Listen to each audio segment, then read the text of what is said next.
bienvenido a tu clase de español. El día de hoy, today, I'm going to teach you a tense. Hoy te voy a enseñar un tiempo verbal, a verbal tense. And this tense is very important. It's on the side of the important tenses. There are some tenses that are less important and some tenses that are crucial in Spanish, just as it is in English, for example, in order to communicate and specify the time. This tense is going to help you speak better in Spanish and be more fluent and be more confident that what you're saying is correct.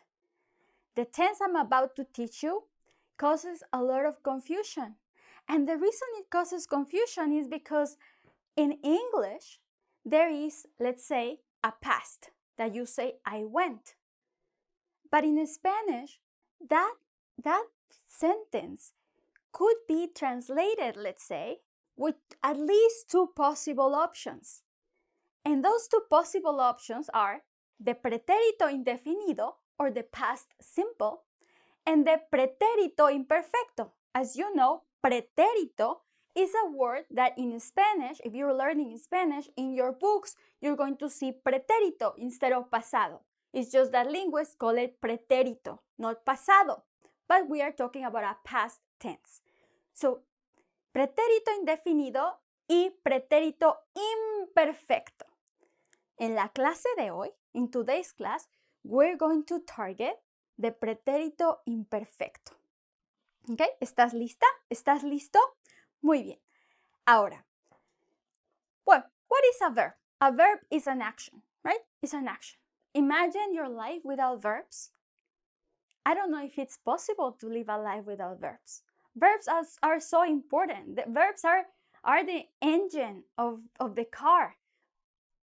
Some languages might not have gender, for example. They might not have vowels that give the gender. Some languages might not have adjectives. But imagine a language without verbs. It's impossible. A verb is an action to sing, to talk, to teach. The verbs in all languages are so important. You know, the more you know, the better your second language, your third language, I don't know how many language is going to be, because verbs are the mother of a sentence. Without a verb, can you say a sentence? Yo, Ana. What? There's something missing, an action. What am I trying to say? Communication wouldn't be possible without verbs. Now, we have verbs, and then we have tenses. Tenses are just the clock of the language you're learning, right? Just as you guide your day based on the time, let's say you do certain things, the tense is going to give you the time of the action, right? When it happened. So think about it as a tense is the clock. And in this clock, the imperfect is going to give you clues of when the action, when the verb, the action happened. And in this case, because it's imperfecto, pretérito imperfecto, pasado imperfecto, it's going to give you the clues on where that past is located. We know it's a past, but we need to know where, because the past is there and it's long and we know everything about it. Now we have to identify where. And that's where the imperfecto and all the pasts come. Hoy vamos a ver el imperfecto.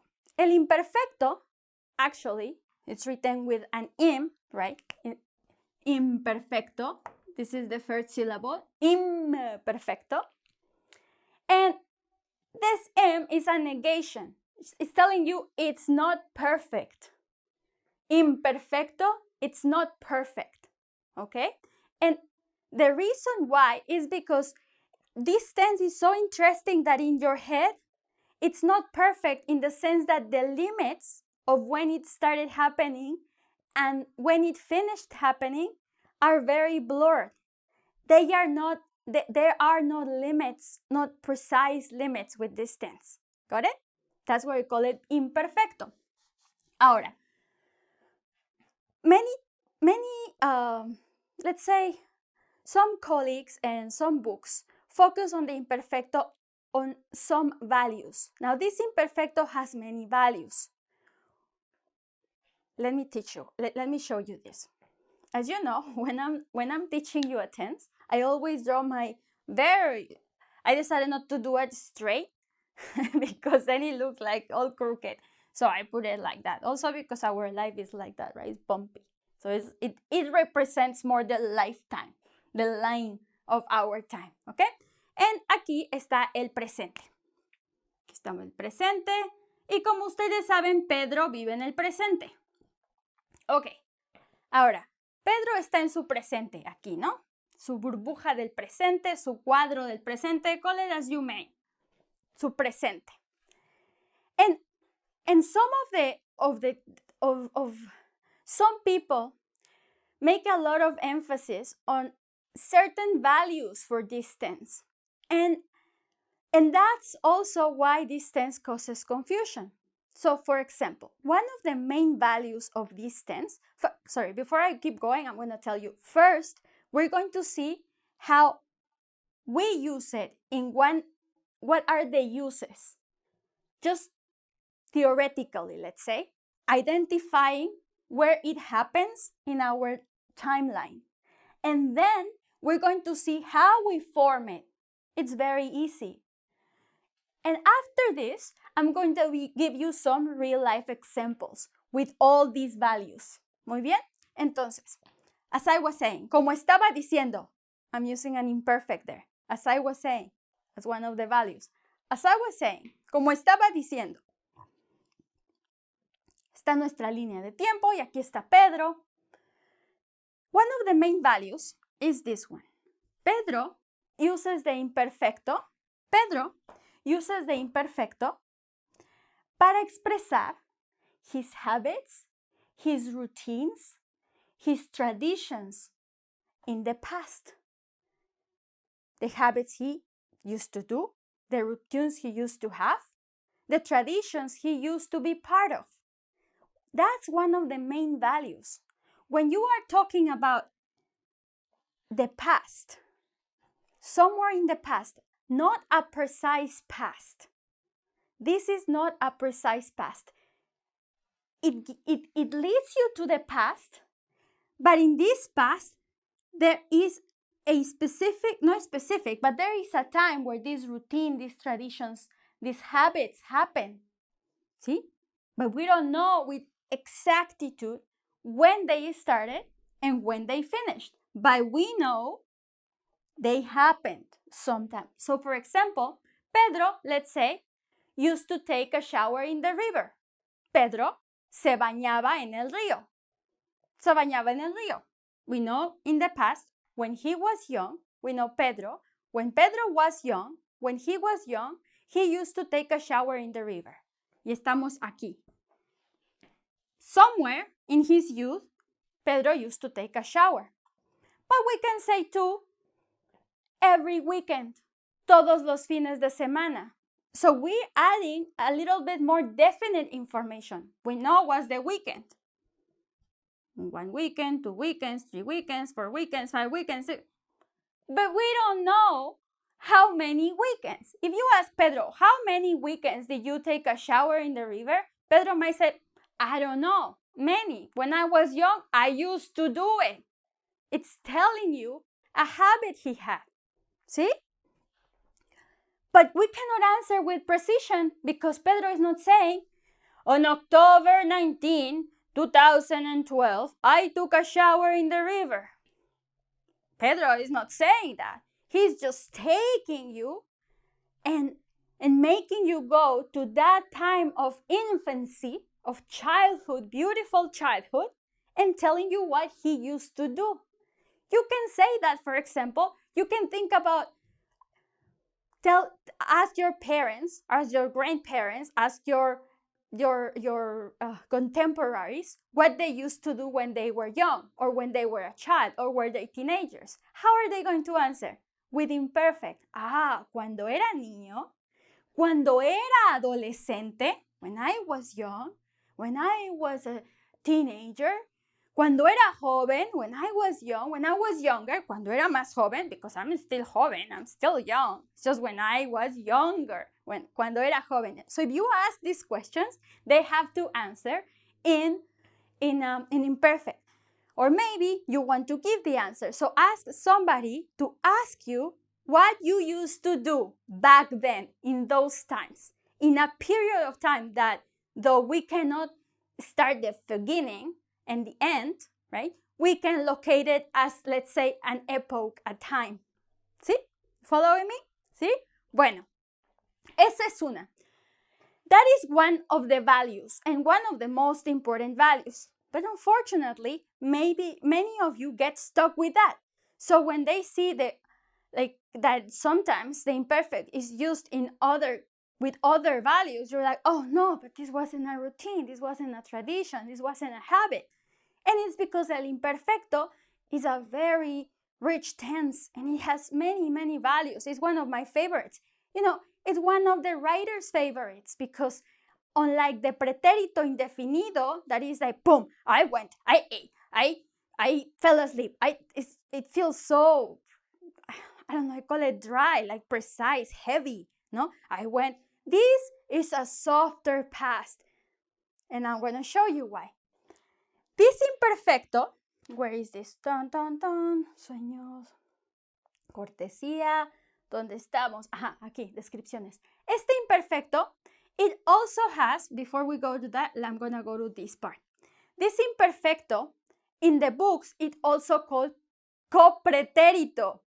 You know what copretérito is like? It works with another pretérito, which means it's anchored. It's linked to another pretérito. And this is because you are going to use it too when you say, for example, when I arrived, it was raining. When I arrived, you're using a pretérito indefinido. Cuando llegué, punto, precise. When I arrived, and then you give the description of the scene or what it was happening. You can say, when I arrived, it was snowing, nevaba, llovía, ¿sí? Hacía calor, it was hot. So you're going to give the precise action. When I arrived, when I called, cuando llamé, yeah? That's a pretérito indefinido. And it's going to be anchored to the pretérito imperfecto. And the pretérito imperfecto is the one that is going to give you the clue for description of the scene. ¿Sí? Llovía. Cuando llegué, llovía. Cuando llegué, nevaba. Cuando llegué, hacía calor. Cuando llamé, salías. ¿Sí? When I arrived, you were going out. The other action, one action is indefinido, the precise action, and the other one is the imperfecto, the description of the scene.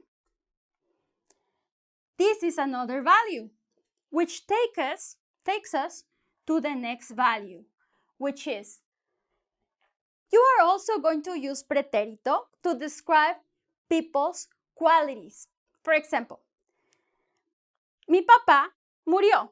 My father died. But if I want to think about him and describe his qualities, his physical qualities, I can use the imperfecto to do that. See? Because the imperfecto, it has this beautiful value that it makes you closer, it makes you revive. Some people call it the present of the past. Some people call it the lasting past. It's a more vivid past.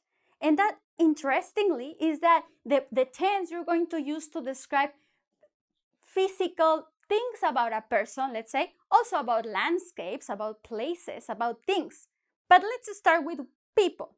So, for example, you're going to go to era. He was. Éramos. We were. Right? Mi papá era trabajador. No existe más. Mi papá ya no está. Pero en sus tiempos, cuando vivía, en ese tiempo antes de estirar la pierna, él era trabajador, ¿sí? Él era guapo. He was handsome, muy guapo, muy handsome, iba a decir. No, él era guapo, era trabajador, era alto. No, no era alto, era chaparrito, bajito. Tenía, tenía, imperfecto, los ojos cafés. Tenía los ojos negros, ¿sí? Tenía los ojos negros, profundos, ¿sí? I'm remembering that person. So if you want to give the quality of a person, though it doesn't have to be that though. Like you can describe, for example, let's say my grandmother. She is alive.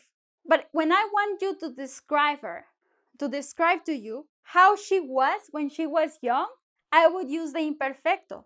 Ay, era alta, era guapa, tenía los ojos azules. No. Pero imagínate, if you're describing that, you can pick somebody and describe that and describe his or her physical qualities. What are you going to use? Imperfecto. ¿Sí? ¿Me sigues? Perfecto. Ahora, to say, oh yeah, before I keep going, it's like, not only for people, but for places too. Places, for example, sometimes it tends to be, for example, that place era muy bonito. El lugar era muy bonito. El parque era muy bonito. Ese parque era muy bonito, ¿sí? Though there, you're implying it's no longer. Maybe in the past, era muy bonito. Era muy grande. But later, they made it smaller. Era muy grande. En mis tiempos, in my times, back then, era muy grande. Era muy bonito. Había muchos árboles. There were a lot of trees. Había muchos árboles. Había muchos árboles. Era grande.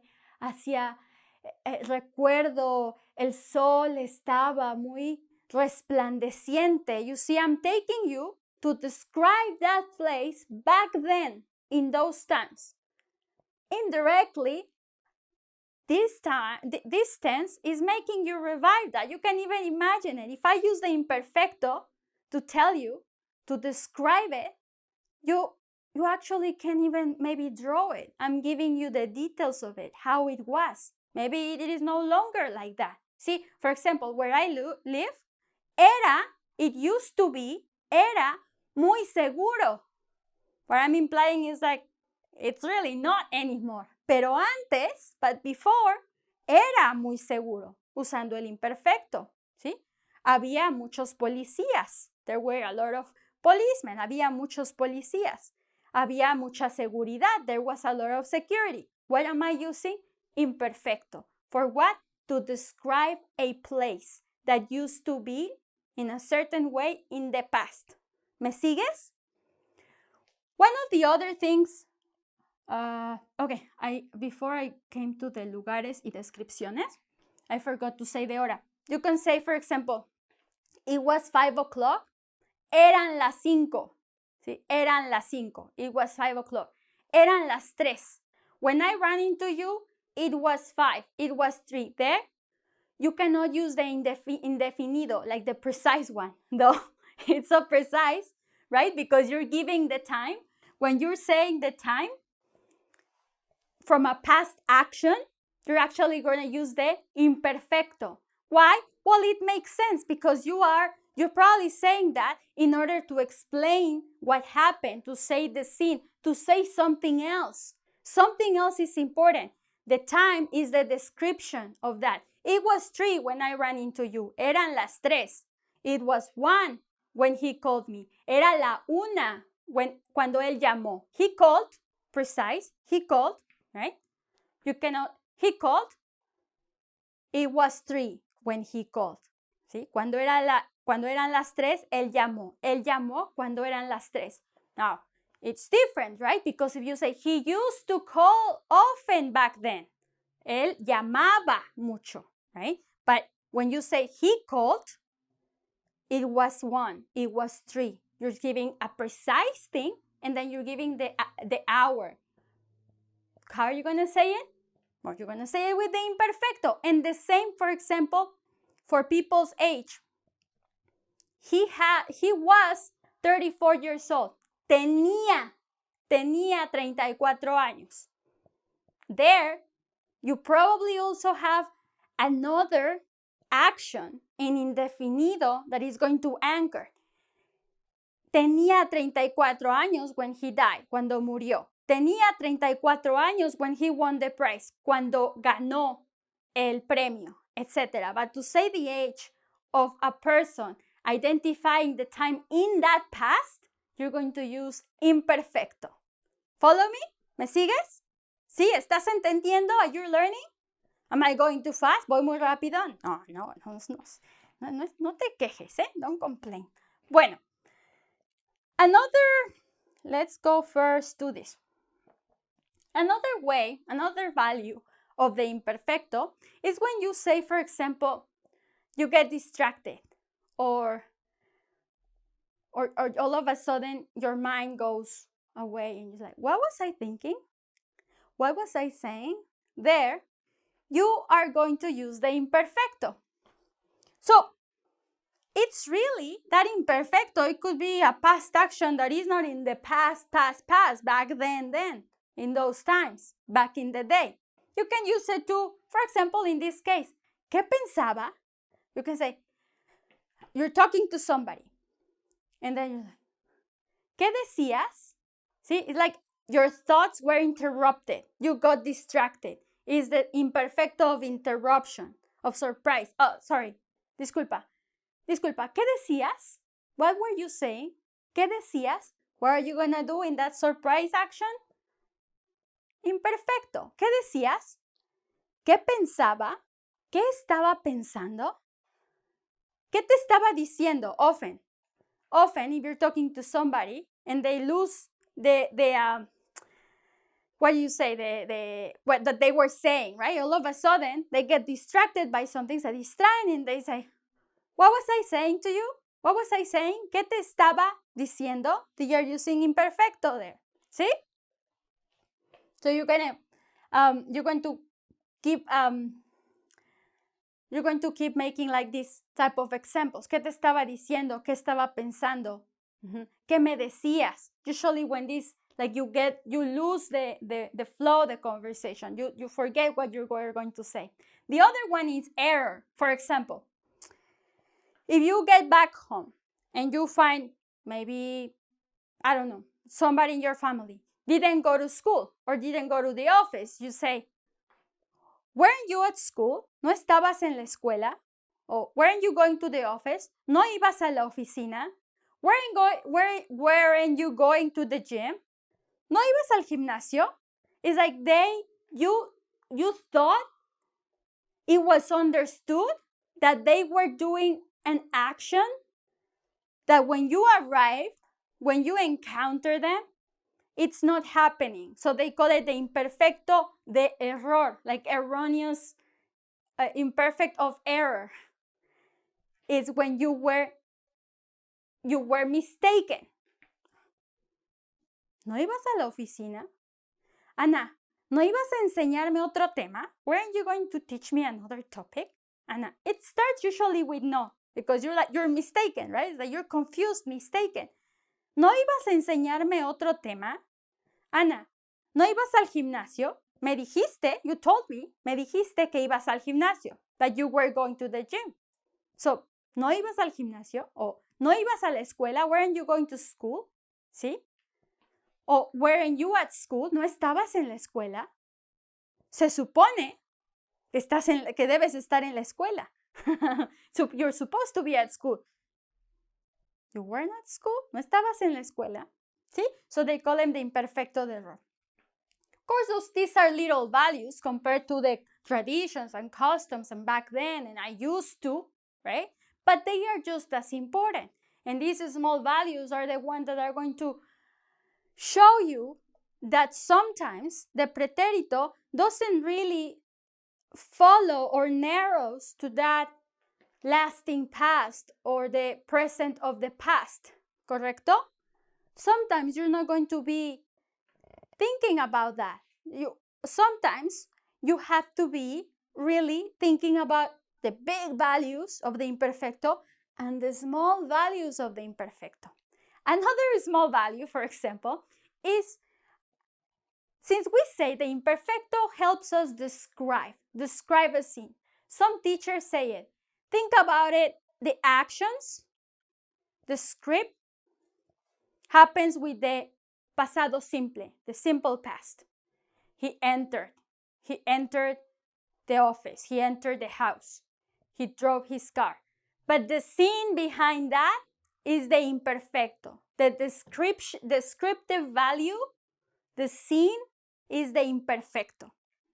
Ahora, another value that is also interesting, and I would like to share it with you, is the dreams, right? When you describe your dreams to somebody, ¿qué soñaste? Ay, soñé, I dreamt, precise. Soñé, precise. Soñé that you were at the peak of Mount Everest. Soñé que tú estabas, that you were at the peak of Mount Everest, que estabas en la cima del Everest, en la cima. Que volteabas, that you turned, and I was there, y yo estaba ahí. Estaba parado, I was standing, yo estaba ahí. Después, bajabas, then you went down.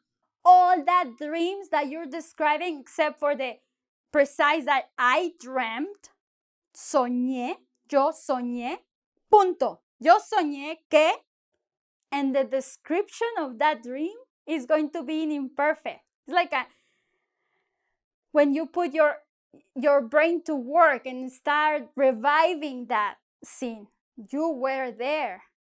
You looked at me. I was there. And then you went down, and it's all I remember. Es todo lo que recuerdo. See? The imperfect is to describe dreams too.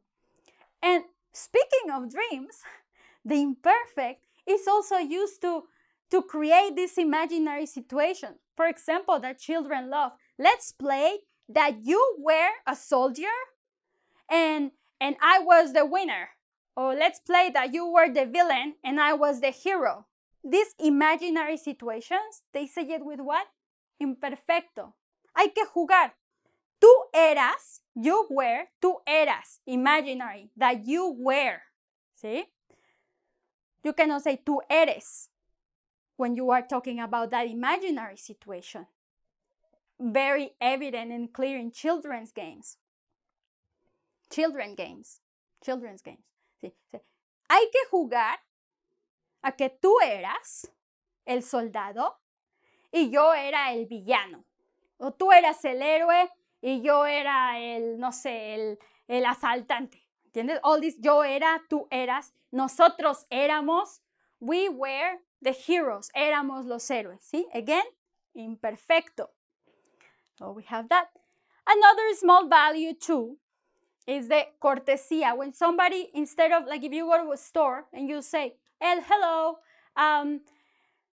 they greet you when you enter the store. Sometimes the owner of the store, the worker, said, ¿qué deseaba? ¿Qué quería? What would you like? What do you wish? What do you like? A nice way is ¿qué deseaba? But they are not asking you directly, ¿qué desea? In present. To make it more courteous, nicer, polite, and less harsh, they say, ¿qué deseaba? ¿Qué quería? Equivalent to what would you like? But we say ¿qué deseaba? ¿Qué quería? To make it less harsh. See? It's correct to say ¿qué desea? O ¿qué quiere? And, por ejemplo, hay personas que dicen ¿qué quiere? And some people think that's a bit rude. But a lot of people say, no, it's not rude. You know, especially if you say, por favor. It's not rude. So, as we say, as we saw in these values, right, we can see how similar to the English, let's say the English phrases such as, I used to take a shower in the river. Back then, I would take a shower in the river. To say the past, that happened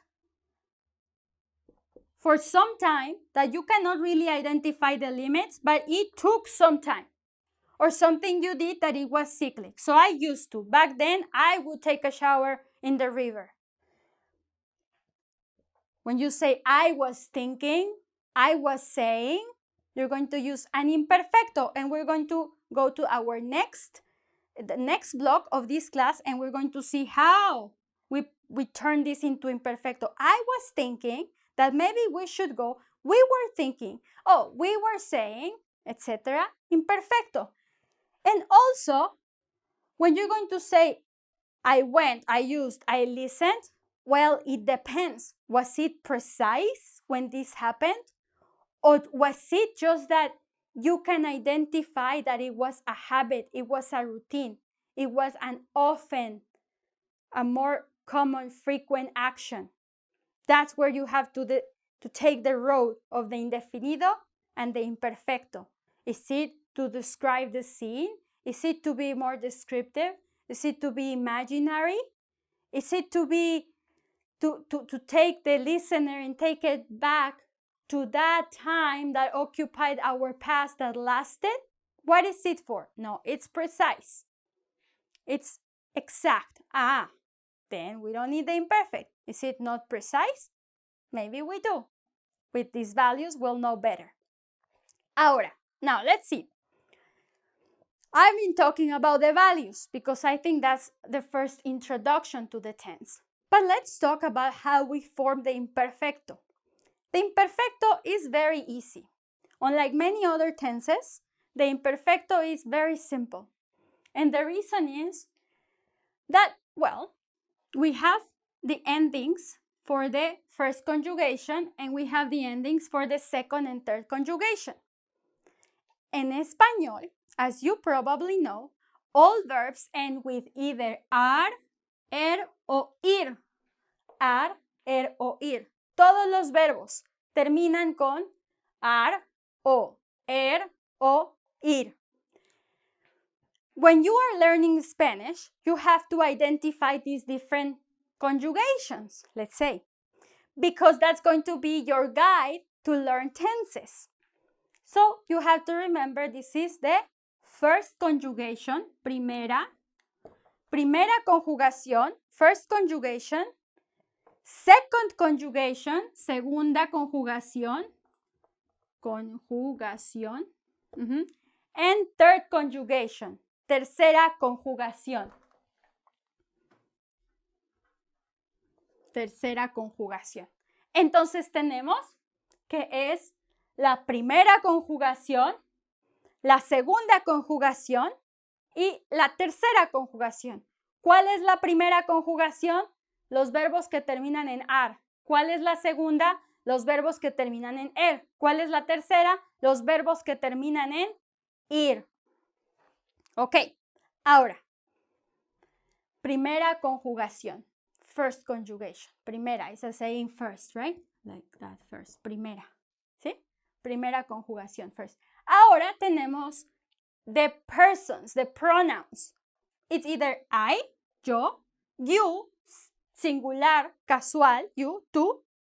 You may want to watch the difference between tú and usted. I have a video about that. Tú is you, my friend, my acquaintance, casual, informal. Tú, usted, you, formal, for somebody that deserves your respect, like your boss or sometimes elderly people. Usted, not sometimes, elderly people. Ella, él, con acento en la E. Muy importante that you put él con acento en la E, which is he. If you put él sin acento, it's just the, like el plumón, the marker, el plumón. So you have to put the acento en él. Usted, ella, él are going to have the same conjugation. We're going to see in a minute. Nosotros, we. Nosotros, we. Vosotros, they use it in Spain, and in America we say ustedes. Vosotros is only used in Spain. So if you are trying to learn Spanish to live, I don't know, in America or to talk to your friends who speak Spanish in the US, for example, you don't have to learn the vosotros. And the reason is they only use it in Spain. And it adds a lot of complexities to the conjugation.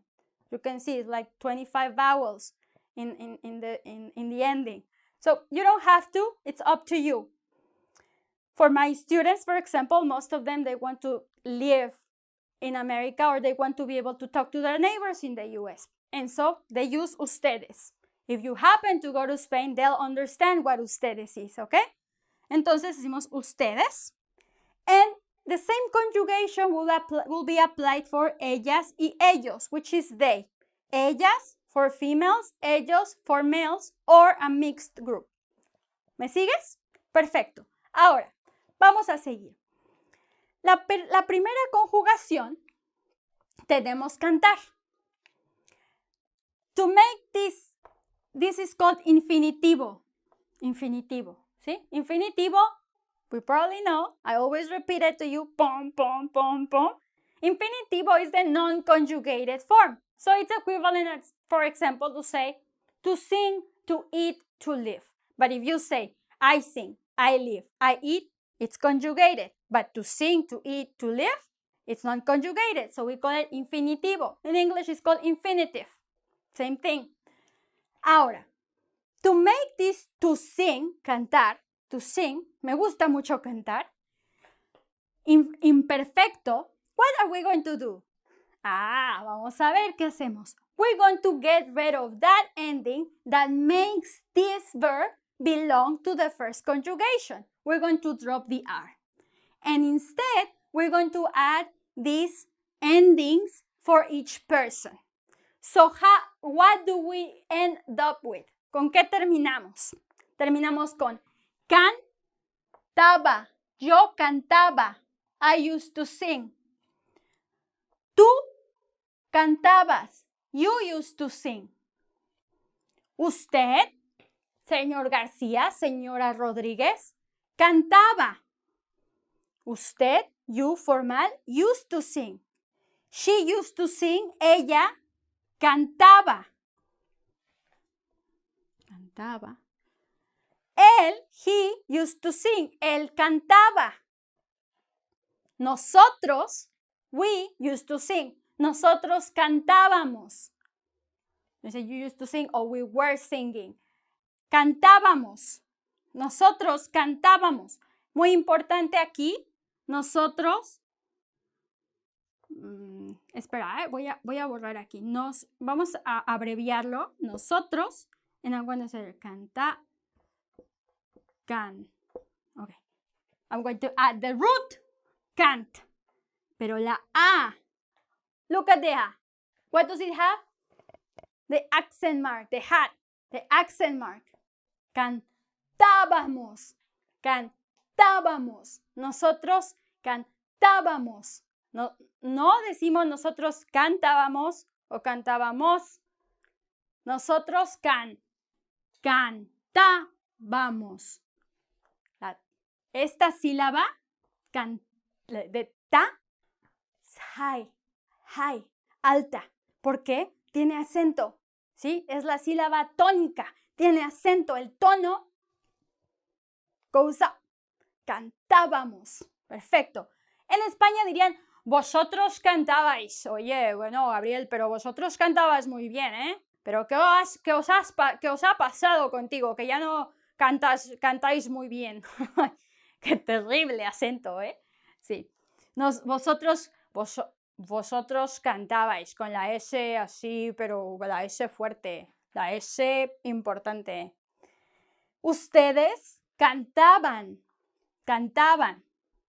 Sí, cantaban. I'm gonna, in my class about accent marks, I'm gonna show you why this cantaban, the ta, it's still high, right? Cantaban. But it doesn't have an accent mark. That's because this is the first syllable, this is the second syllable, and the last syllable ends with N. So we don't put an accent mark, but we do pronounce it. Cantábamos. You may want to watch my video about accent marks and what they all imply. Cantaban. Ellos, they, the group of males there, cantaban. Ellas, the women over there, cantaban. Ellas cantaban mucho. They used to sing a lot. They were singing a lot. Ahora, We're going to do the same for the second conjugation and the third conjugation, la segunda conjugación y la tercera conjugación. Pero fíjate bien, this tense is so easy. You cannot get easier than that. They all have, the second conjugation and the third conjugation have the same ending, las mismas terminaciones. Ay, qué aburrido, ya me voy mejor. No, no me voy, regreso. Porque es importante, es aburrido because it's the same, but at the same time, let's have fun because then our challenges are diminished. You see? So, what are you going to do? Now you know. You're going to drop the ending of what they, of the syllable, of the ending that make these two verbs belong to the second and the third conjugation. And then we're going to say, yo comía, comía. Tú, you, casual, comías. Usted, señora Rodríguez, él, he, ella, she, comía. Used to eat. Ella comía vegetales. She used to eat vegetables. Nosotros comíamos. Comíamos. Vosotros comíais. Vosotros comíais. Vosotros comíais. Ustedes comían. You, lo que usamos en América, en el español de América. Ustedes comían. Ellos comían. They, males, ellas comían. Muy bonito, precioso. You see this, for example, the I, the I, tiene acento. Entonces, not only is going to be a higher, but because we have an I, and remember the I it's long, in Spanish is long. So la I, esa es la I en español. Es I. Pero es larga, it's long. I. So you hear it? Yo comía. Tú comías. Usted comía. See? You say it again, all of them, okay? Comía, comías, and you see the I is long and strong. ¿Ok? Ahora seguimos con vivir y es lo mismo. Qué aburrido. Sí me voy mejor porque está muy aburrido. Ya se están durmiendo, ¿eh? You're falling asleep. Don't fall asleep because as much as this is going to be tenses, tenses are so important. Without tenses, you cannot go anywhere in Spanish. Or are you going to be always saying, yo no hablo español? You want to end up saying that all your life? Yo no hablo español. No, ¿correcto? No. You want to be, no, yo sí hablo español, hablo muy bien. Porque yo he aprendido muy bien el español. ¿Sí? What topic do you like to talk about? Politics, social issues? Bring it to the table. I'm ready because I speak Spanish. Porque yo sí hablo español. ¿Sí? So, don't fall asleep because you're not going to end anywhere if you fall asleep. Entonces, seguimos. Vivir. Vivir. We got rid of the ending. And we're going to put beep, beep, beep, beep, beep, beep, beep, beep, beep, beep, beep, beep. Here. Vivía. Yo vivía. I used to live. Tú vivías. I used to live in Pueblo Viejo. Pero ya no. Yo vivía. Beep. Beep. Beep. Beep. Con puntito, ¿no? Qué bonito. So dice, yo vivía. I used to live. Tú vivías. You used to live. Usted, señora Rodríguez, vivía. He used to live. Él vivía. Ella vivía. She used to live. Nosotros vivíamos. Nosotros vivíamos. We used to live. Vosotros vivíais. I don't even know how to pronounce that. Vivíais. Como vivíais. Vosotros vivíais. Bueno, vosotros vivíais en México hace tiempo, ¿no? Pero vosotros ya no vivís en México, ¿verdad? Ustedes, you en América, ellos y ellas, they, and you, plural, vivían. Finalmente, hemos llegado a el fin de los valores del imperfecto y cómo se forma el imperfecto. We've learned the values and we learned how to build it, how to construct it, how to make possible to speak about that past, those routines, those habits, to give descriptions of that surrounded a precise action, to talk about our dreams, to give the time of when a past action happened, to create imaginary things like you were, I was. Let's do that. You were and I was. And all those values are going to be now given to you in examples for real life. So are you ready for the next block with the examples so we can put all these in real life examples? Pues vamos a ver. Y estamos en el segundo bloque de nuestra clase. We're in the second block of our class. Ay, hay algo en mi zapato. Uy, ¿escucharon? Sí, ya lo quité. Era una piedra. Was a stone on my shoe. Dame un segundo. Ok, listo. El segundo bloque where we're going to do ejemplos with, remember the uses I gave you? The different uses we have for the imperfecto, the non-perfect, the imperfecto. Aquí I wrote sentences that we're going to identify the uses, but in sentences. Not only theoretical uses, but hands-on uses. Ok, bueno, ¿estás listo? ¿Sí? ¿Ya te tomaste? Yo tomé agua. What did you do? ¿Tomaste agua? Toma agua para hidratarte. Sometimes my voice gets very dry and I have to drink water because otherwise I'm going to lose the voice.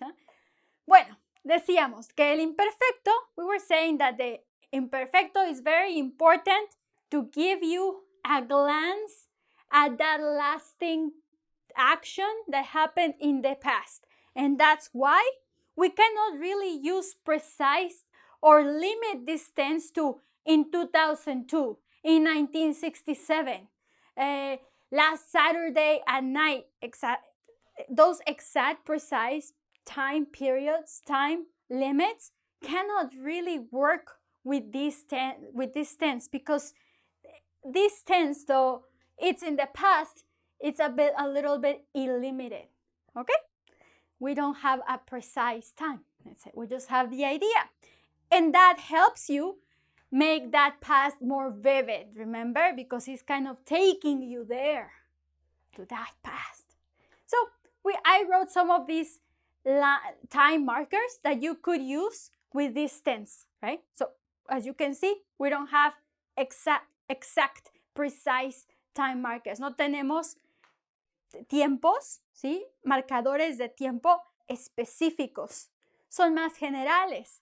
Before, in the past, antes.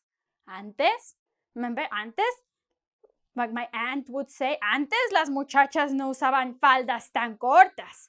In the past, women didn't wear such short skirts, she said to me. Not because I was wearing them. My cousin was wearing, of course. So she said, antes. So when she always talks about antes, like her times in the past, she would use imperfecto, right? To describe that habit, that frequent thing, that known tradition. In this case, that the women didn't wear short skirts because they were punished by their parents, right? So she said, in the past, they didn't wear that. So we said, back then, en aquel entonces, obviously after this, when you write a sentence, there's a comma. So it's en aquel entonces, back then, en aquel entonces, when you want to say a story about back then, en aquel entonces, and tell me what you used to do. Me bañaba en el río, I used to take a shower in the river, etc. En esa época, I know in English probably you don't say in that epoch, you say in that epoch, in that, I don't know, maybe an English person from England say, in that epoch, is it? No, I don't know, maybe in that epoch, Jimmy, we used to go to the river, by the river, we used to have lunch by the river. It's so funny. En esa época, but in español, in Spanish, it doesn't sound like that, okay? I shouldn't say that because it's not politically correct. Okay, so dice, but en esa época, it's normal. You're not looking like that, like in that epoch. No, it's normal. En esa época, los niños tomaban café. In that era, in that time, children used to drink coffee. Sí, mis abuelos me decían, they used to tell me that children used to drink coffee. So, en esa época, ¿sí? En mis tiempos, in my times, it's a very interesting time marker that say, en mis tiempos, in my times. That means, usually when you use this in mis tiempos, it's really when you're talking about your flourishing time. It's like, en mis tiempos, like you're making it very important. You're not saying when I was younger, when I was young, or back then. You're making it more like those were your times where you flourished. So a lot of people who, like our parents or our grandparents or something, or even my sisters who are older than me, say, en mis tiempos, meaning when they were young. En mis tiempos no había, there weren't this and that, etc.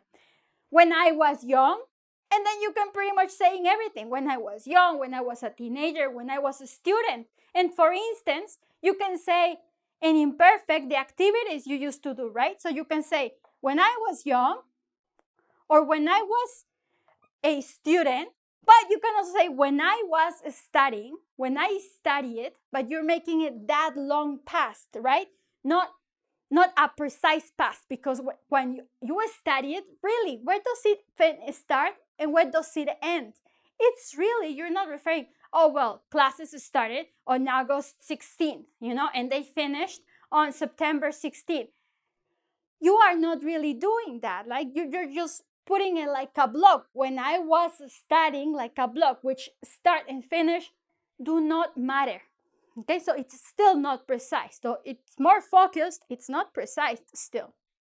You can say when I was studying, when I was cooking, but that habit of the past, okay? That frequent action of the past. El siguiente es cuando era niño, o yo, cuando era niña, when I was a girl, a child girl, when I was a child boy, cuando era niño, when I was a boy, cuando era niño, cuando era niña, cuando era joven, when I was young, cuando era joven, when I was younger, cuando era más joven, ¿sí? But you say when I was a child, when I was young, you can say when I was younger, cuando era más joven. Now, remember this. So, this is setting you in an era, right? You can say, for example, when I was a student, cuando era estudiante, when I was a student. And then you can make, what did you do when you were a student? You studied, right? Estudiabas. So you can say, instead of when I was a student, you can make it a verb and say, cuando estudiaba, when I was studying at university. Cuando estudiaba la universidad, when I was studying. You can say, when I was a child, maybe the activity of a child. Cuando jugaba, see? You say, you can make this instead of a noun, of a thing, of a person, right? A thing. You cannot say when I was a ball, cuando era pelota. Maybe like in your imaginary game. But here, you can use the noun, and that noun, because it's setting you in an era, in a time, back then, you can use the action of that noun. So a child would play. So you can say, cuando jugaba, when I played, on a regular basis, right? A cyclic action, an action that lasted. Perfecto. Cuando era joven, what you do? Trabajaba. Cuando trabajaba, right? Because so you can find and make different ways of sentences. First, when setting you when I was a child, when I was young, cuando era niño, cuando era estudiante, cuando era joven, cuando era bebé, when I was a baby, lloraba, right? I used to cry. Cuando era bebé, lloraba. Cuando era joven, trabajaba. Cuando era estudiante, estudiaba. Get it? Muy bien. Ahora, this is going to be for the end because of a reason I have for that. Ahora, let's start with the examples. They say, las muchachas bailaban solo con el consentimiento de sus padres. Las muchachas, the young women, las muchachas, the young women, bailaban, danced, solo, only with the consent of their parents. See? And you say, when you're saying that, right? Where you say like, the women used to dance only with the consent of their parents, from their parents, or of their parents. Con el consentimiento de sus padres. Ahora, you could put one of these, antes, in the past, because the sentence, though even if you don't use these time markers, the sentence is telling you there was a past action. My present is here, my present, el presente, and I'm telling you, las muchachas bailaban con el consentimiento de sus padres. You are giving an action that happened for some time, right? So, because you're not really giving exact a precision time, you can use these more general times. Or you can say always. Las muchachas siempre bailaban con el consentimiento de sus padres. Las muchachas solo bailaban con el consentimiento de sus padres. What is the difference if you say bailaban and bailaron? This is the indefinido and this is the imperfecto, right? Because we are adding the aba, the imperfecto. And then here indefinido porque agregamos aron. ¿Cuál es la diferencia? That bailaron, it's setting you on a precise time. So you say, las muchachas bailaron con el consentimiento de sus padres. You probably know when and where. Here, there probably were many places, many public dances. See? There probably happened some on the weekend, some of the week. They probably happen maybe every week, maybe every month. We don't know. We know it was a tradition. You know it happened often around here. But the difference is if you use bailaron, you probably know where and when. And you probably know the exact number of times. ¿Estamos? ¿Sí? ¿Entendido? ¿Trato? Ahora, los domingos íbamos de día de campo.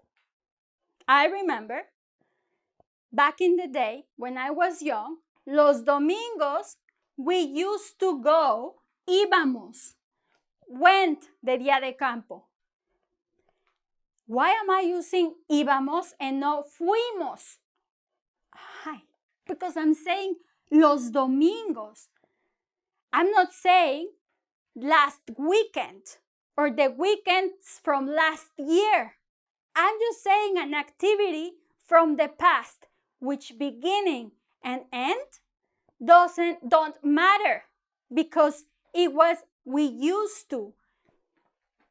Before, we would go for a picnic. Día de campo is like a picnic. Día de campo is like when you go to the nature and have like a picnic with your family by the river, ¿sí? Or by the mountains, I don't know, con siempre.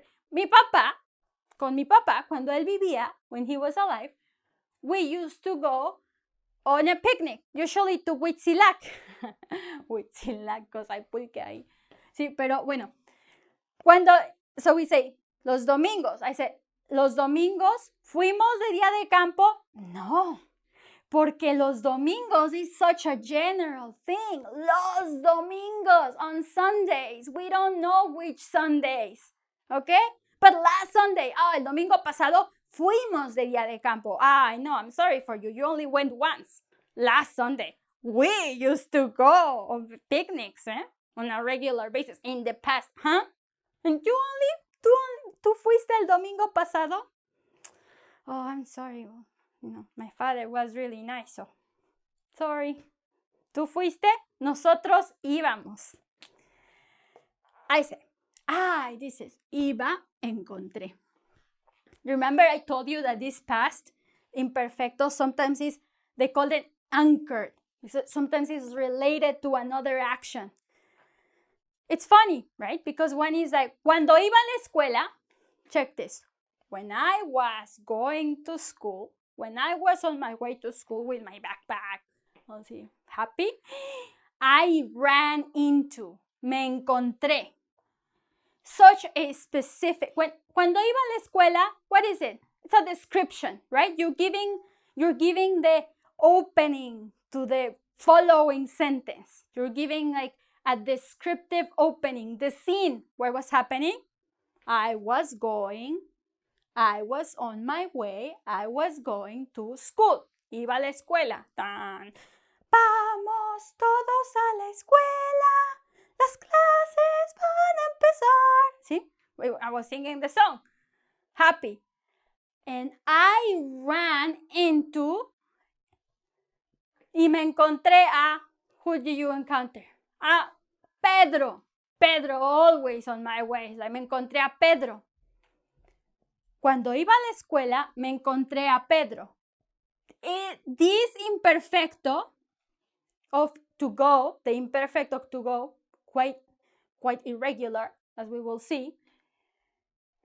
Imperfecto, description, right?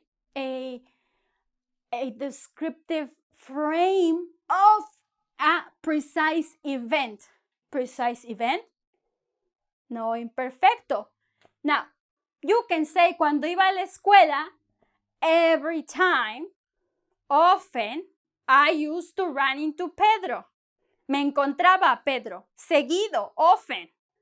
So that's not precise, right? You cannot give the number of times specifically.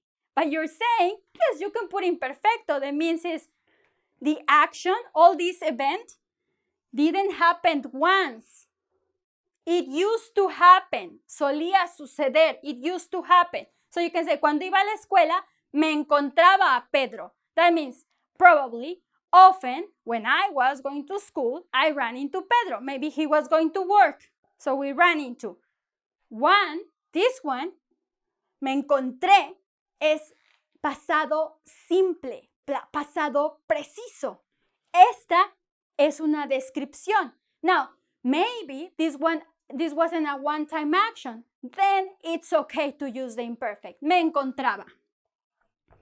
Encontraba, ¿no? Aba. Vamos a poner aba. ¿Sí? Me encontraba Pedro. Cada que iba a la escuela, me encontraba Pedro. Every time I used to go to school, I ran into Pedro. But last Sunday, cuando iba a la escuela, I ran into Pedro. Me encontré a Pedro. ¿Sí? Ok, seguimos. Ahora, since we are talking about descriptions, ya que estamos hablando de descripciones, tell me. I'm going to tell you. El pueblo estaba lejos de la ciudad. The town used to be far from the city. There are two options here, okay? Hay dos opciones aquí. Una es, el pueblo estaba lejos de la ciudad. Maybe I'm telling you a description of a place I remember, right? Oh, I remember, el pueblo estaba lejos de la ciudad. I remember it was raining, estaba lloviendo. Maybe you are telling your dream. Ah, sí, el pueblo estaba lejos de la ciudad, ¿sí? Estaba lloviendo. El pueblo estaba vacío. It was empty. So all these descriptions, maybe for your dream or maybe for a story you're telling, are going to be in imperfecto. ¿Por qué? Because it's either a description, an imaginary thing, or it's your dream. But there is another option. The other option is that sometimes this imperfect can be to negate the present, to say no to the present, which could be antes, before, el pueblo estaba lejos de la ciudad. In the past, the town was far from the city, which is maybe what I'm trying to say now. I'm surprised. It's also the imperfect of surprise because I'm like, ¿que no el pueblo estaba lejos de la ciudad? That means before it was far. Now it's close to the city. So the town and the city have joined, which has happened to a lot of cities, right? It used to be a town. Now it's part of the city. So there, it's kind of like the use of imperfect a little bit as surprised or things that are no longer true. Do you understand? That's what I meant for the two options. Yes, it could be the description of some story you're telling. So the listeners are imagining, oh, el pueblo estaba lejos de la ciudad. The town was far from the city. And maybe your listeners are imagining cows and horses around, las vacas y los burros, los caballos, los pollos, los árboles, right? El pueblo estaba lejos de la ciudad. I'm describing a place. In your mind, you're thinking, right? How is a pueblo lejos de la ciudad? There's no smoke, no cars, all that, right? So description is an introduction to the big story. Maybe you're like, I dreamt that the town was far from the city. Soñé que el pueblo estaba lejos de la ciudad. So a ludic thing. Ahora, you can say even like, let's play that we lived in a pueblo. Let's play que vivíamos en un pueblo que estaba lejos de la ciudad. Imaginary thing. Let's play. Vamos a jugar. Let's play a que vivíamos, that we lived. We used to live. Imaginary. We don't live in that town. Que vivíamos, that we lived in a town that was far from the city. Que vivíamos en un pueblo que estaba lejos de la ciudad. You get it? Okay? The imaginary thing, the oniric thing, the dreams, the imagination, the description, the opening to our scene. Okay? Ahora, vamos allá. I wrote a paragraph here, so I thought maybe in a paragraph I could teach you the uses I have given you. In the beginning of this video, they say, mi tío era muy eficiente. My uncle was very efficient. Mi tío era muy eficiente. Era, because I am describing something about my uncle, was a quality, right? Era muy eficiente. He was very efficient. Describing a quality. What else? Oh, well, he used to wake up at 5 in the morning. Se levantaba back in the day, in those times, but it was his habit to wake up at 5 in the morning. How many mornings? No. I'm not talking here, the number is not precise, listener. I'm talking about a quality that my uncle had. He used to wake up at 5 in the morning. I don't know how many times. Maybe I have to look at 365. See, the precision is not important. I'm just describing my uncle. Era, se levantaba, obviously se, because this is a pronominal, a reflexive verb, right? Yo me levanto, I wake up, I get up. Él se levanta. He used to get up. Él se levantaba. This is related to the reflexive verbs. You may want to watch my video about that. Se levantaba a las 5 de la mañana. You can say, for example, when he got up, cuando se levantó, ¿es las 5 de la mañana? No. When he got up, it was 5 in the morning. Maybe you were sleeping around my uncle, and you can tell me, you can report his activities to me, and you say, when your uncle got up, it was 5 in the morning. You can say, eran las 5 de la mañana. Cuando tu tío se levantó, eran las 5 de la mañana. His name, he used to be named Alberto. I'm saying that se llamaba Alberto. When you say se llamaba, that means he's no longer with us. Okay? Se llamaba Alberto. You say se llama Alberto in present. I'm saying se llama Alberto. His name is Alberto. You can say su nombre es Alberto. But su nombre es Alberto is his name is Alberto. His name was Alberto. Se llamaba Alberto. He's no longer with us. ¿Sí? Mi tío Beto. Ok. Se llamaba Alberto. Le decíamos, look, another imperfecto. I'm talking about the past and I'm telling you all the description. Le decíamos Beto. We used to call him Beto. ¿Sí? He looked like my grandfather. Se parecía a mi abuelo. He looked like my grandfather. And I keep on going and giving these descriptions, these qualities of him, physical qualities. He resembled my grandfather. Se parecía a mi abuelo. Se enojaba mucho. Se enojaba mucho. He used to get mad a lot. Era muy enojón. Era muy enojón.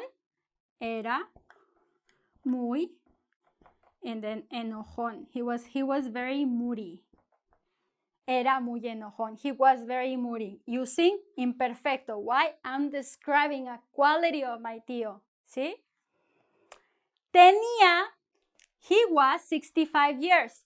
Tiene, presente, well, it's like he is different. We say he was 65 years old. You have to use imperfecto. Y decíamos, tenía 65 años. En ese tiempo, él tenía 65 años. You can say, vivía en un pueblo. He used to live in a small town. Vivía en un pueblo. He lived in a small town. Vivió en un pueblo. Ah, bueno, es muy preciso. You can say vivió en un pueblo, but maybe that's not descriptive enough. That's like vivió en un pueblo is like a one-time thing. You know, maybe you're like, vivió en un pueblo. Yes, I remember. Él vivió en un pueblo. I'm telling about a precise time. Maybe from a period of time from 1992 to 1997, he lived in a town. Here, I'm making that past a bit way wider. Vivía en un pueblo. But more than time, the time doesn't matter. It's development. Okay, the development of that time. Vivió en un pueblo, it doesn't develop. Vivió, it started at some point and it ended. We probably can find the dates on the records. Yes? But vivía is the development what matters. In this case with the imperfecto. El pueblo era seco. The town used to be dry. Was dry. Era seco. Description. Again, la descripción. Era seco. ¿Sí? No llovía. It didn't rain. No llovía. ¿No llovió? No. No llovió is it didn't rain a precise time. We probably know the date if we remember well. No llovía. In general. In general, it didn't rain. It didn't used to rain. ¿Estamos? Okay. Ahora I can say, sorry, I got distracted. Perdón. ¿Qué te decía? What was I saying? ¿Qué te estaba diciendo? Ah, there, I got you. It's because I got distracted. And then I was, oh, wait, what was I saying? When you say that, what was I thinking? When you were like something, and then there's a stop, and like, what? Surprise, imperfecto. The imperfecto surprises us. When, what was I saying? ¿Qué te estaba diciendo? You can say, ¿qué te decía? ¿Qué? Perdón, ¿qué te decía? Though, this is correct. By the book is correct. Spanish speakers, especially in America, we tend to say, what was I saying? So the exact thing you say in English, what was I saying? What was I thinking? What was I looking? All that, it's a grammatical structure that is going to use the imperfecto and something beautiful that is called gerund, gerundio. You know, like for example, saying, what was I saying? The ing, saying, what was I looking at? What was I thinking? All that ing in English is going to be translated in Spanish as a ando, verbs that end with ando or iendo, right? So in this case, decir, saying, decir, el verbo infinitivo, ¿no? El non-conjugated es decir. And I'm making it here diciendo. Obviously, it has an orthographic change. Some verbs have that change. Doesn't matter right now. I have a lesson for that. It's very easy. You don't have to worry. What I'm saying is, I'm going to change this. I'm going to say diciendo. For example, pensar. Pensar termina en ar y va a terminar, vamos a quitar la ar y vamos a ir pensando. So, los verbos que terminan en ar, I'm going to end with ando, and los verbos que terminan en er o ir van a terminar en yendo. Now, it's very important you watch my video how to build gerunds. What are we doing? What are we doing with this sentence? The imperfecto más el gerundio is talking about a past that lasted, but also very vivid. ¿Qué estaba viendo? It's like a lasting past. What was I looking? So I'm going to need the imperfecto and the gerundio. What was I thinking? ¿Qué estaba pensando? What were you thinking? ¿Qué estabas pensando? So,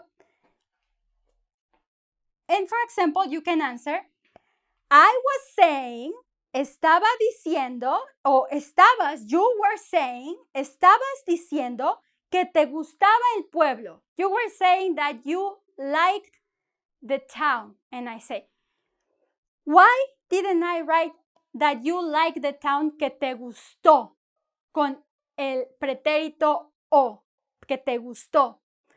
Because I am actually telling you something in the past. I'm describing you something. I'm talking to you about a town. So I cannot say me gustó el pueblo because I didn't go to it once, right? I went, I liked it. Fui y me gustó. I went and I liked it yesterday, last month, last year. But what I'm saying here, you were saying that you like the town. Es que te gustaba el pueblo every time you went, every time you were there. There's no precise number of times that I was there. Okay? Me gustaba, in general, me gustaba. But when I went last weekend, me gustó. Okay? Ahora, you can say, ¿qué te estaba diciendo? And you can answer, that you were going to watch a movie. Que ibas a ver. I left these two constructions for the end. This estaba diciendo, iba a ver, I was going to watch, and something happened. I left them at the end because these two constructions are very important. The first construction we saw is estaba viendo, which is the imperfecto of estar, the verb estar, one of the translations of the verb to be, estar, that changed, yo estaba, ¿sí? And viendo, the gerund of a verb, I was watching. Estaba pensando, I was thinking. Now we have, I was going to see the movie Malena. Let's say, I was going to see the movie Malena. What were you going to see? ¿Qué ibas a ver? So there are two constructions here where we're using the imperfecto that are very important, que son muy importantes. For now, you can know that it's like, I was going to see, but then I didn't. Iba a ver la película, pero ya no fui, but I didn't go. I was watching the movie. What were you doing? I was watching the movie. Estaba viendo. Uso de imperfecto. Iba a ver. Imperfecto de ir. And for that, you need a lesson, because I think just as you use that grammar construction, as you use this grammar construction in English, we use it in Spanish on a regular basis very often. Okay, we have arrived to the end of this lesson. I know this was a long lesson, but it deserves attention. The imperfecto deserves a lot of attention. I'm going to take a few of these uses that are more important and do some specific lessons about the use. But I hope with this lesson you can now know all the possible uses for the imperfecto. And I'm not saying these are all. There are some others that are out there, but maybe they are not as important right now, and they are not a lot more. I'm just saying, if you happen to find an example when an imperfecto is used and it doesn't fit some of these uses, Sometimes it depends on the perspective of the writer. See, sometimes it could be, some action could be seen as that past lasting time, or it could be seen as that unknown finish time. There are many ways in which writers can use these tenses. Some of them use them better than others, but often, if you follow these uses, you're going to get your sentences correct. If you read some books and you find new uses, you have to analyze them. Some might be incorrect. Some might be due to the perspective of the writer. Is it that lasting past or is it not? For example, amongst other questions. But don't worry, I'm going to cover most of these specific important uses in new videos. I hope you liked my lesson. I'm very happy you joined me to this lesson. If you like my lessons and you would like to see more videos, you can subscribe to my channel. And also you can sign up to get my newsletter at butterflyspanish.com. I send my newsletter once in a while and it's always related to Spanish, either culture, social things, or just Spanish in general, something related to the language, something important for you who are learning Spanish. Thank you so much. If you like my videos and you think you could donate to my channel, I appreciate it. Your donation will allow me to make more videos, to dedicate more time to make more videos, so you can improve your Spanish faster and better. And we can tackle also the different challenges and the different topics that are challenging for you. Muchas gracias. Espero que te haya gustado y espero verte pronto. I hope to see you very soon. Espero verte pronto. Buenas noches.